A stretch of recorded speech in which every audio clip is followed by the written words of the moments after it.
Martin Luther King Jr. would have turned 92 years old this week, 7 years younger than Betty White, to get a sense of how close this history is. We celebrate a holiday commemorating MLK just 12 days after a white supremacist riot stormed the United States Capitol carrying the flag of Donald Trump. And if it is still unclear to you at this late date what position Trump and his administration have on the forces of white supremacy that course through our history, look no further than their official White House document released today on MLK Day titled The 1776 Report. It was commissioned last fall as an obvious attempt to rebut the 1619 Project, the New York Times Magazine, which was an examination of the history and enduring consequences of the institution of American slavery. Today's report from the White House reads like, oh man, I don't know, like a sophomore year term paper maybe by Stephen Miller, using images of Martin Luther King Jr., Frederick Douglass, and Abraham Lincoln while defending America's founding on slavery, all stamped with the weight of the U.S. government. Christina Greer is an associate professor of political science at Fordham University, and she joins me now. I mean, the first thing I will say here is this is not in any way like a serious anything. It's essentially a troll. That's the full content of it. Like, there is no actual intellectual, like, there's interesting stuff to debate about the 1619 Project and the role of slavery. Like, there's real academic debate on this. This is not that. Absolutely not, Chris. And I think you're being very generous by saying it's a sophomore year paper. High school. Sophomore high school. I should have been clear. Okay. Sophomore high school. Okay. I'll give you that. I mean, just it's music. You know, it's musings and pictures of MLK, Dr. King, and Frederick Douglass. But, you know, the fact that the architects of this project and had the audacity to put it out on a day like today, after what we witnessed on January 6th, when we know there are certain things that are facts, Chris. The vast majority of the founding fathers of this nation, I call them the framers, they owned human beings. They owned African, enslaved Africans.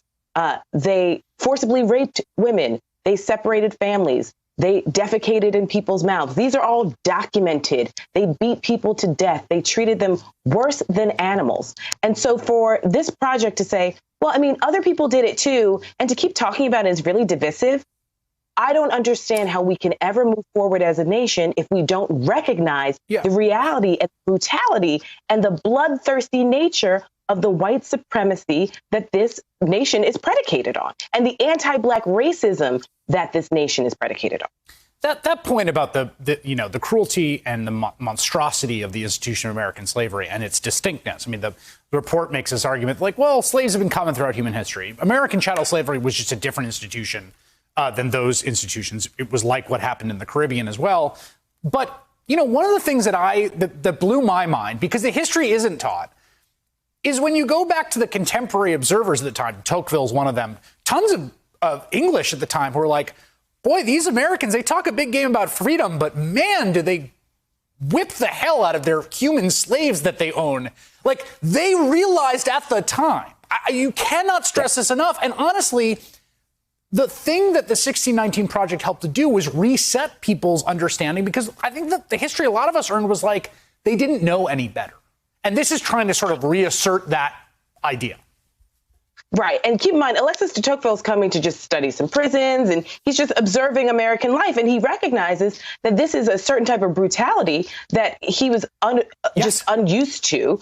But I think we also have to recognize that it's a four-legged table of not just white supremacy and anti-Black racism, but racialized capitalism, and patriarchy is the fourth leg. But the racialized capitalism piece is what threw off so many European observers, where they recognized that the economic vitality of this new nation was predicated on enslaving human beings, right? And selling them throughout the nation. And so as we try and present this, America as a brochure is phenomenal. It's a 5-star Ritz-Carlton, right? It's a 4 seasons. America in practice. The fact that we stay at war, the fact that we cannot get enough of subjugating other groups of people, primarily Black Americans. Every single policy in this country is based on exclusion of Black Americans to a certain degree.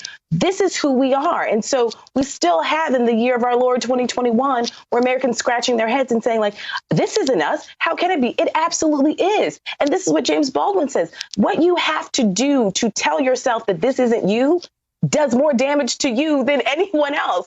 And this is what's been going on in America. And we've reached this point where we now have people storming the Capitol with the Confederate flag with swastikas, essentially claiming it's their nation, because we've never had honest conversations. We talk about George Washington and his wooden teeth, and we don't talk about the fact that George Washington ripped the teeth out of his enslaved Africans and put them in his own mouth as his dentures. So, like, we've never been honest about who we are as a nation, and we find ourselves here trying to face it in 2021. The final point to me that's also just absurd here is, like, look, we debate all this stuff. We fight about it. That's what good, open, democratic culture is. People have arguments about history. That's what academic debates exist in. There's a million on everything.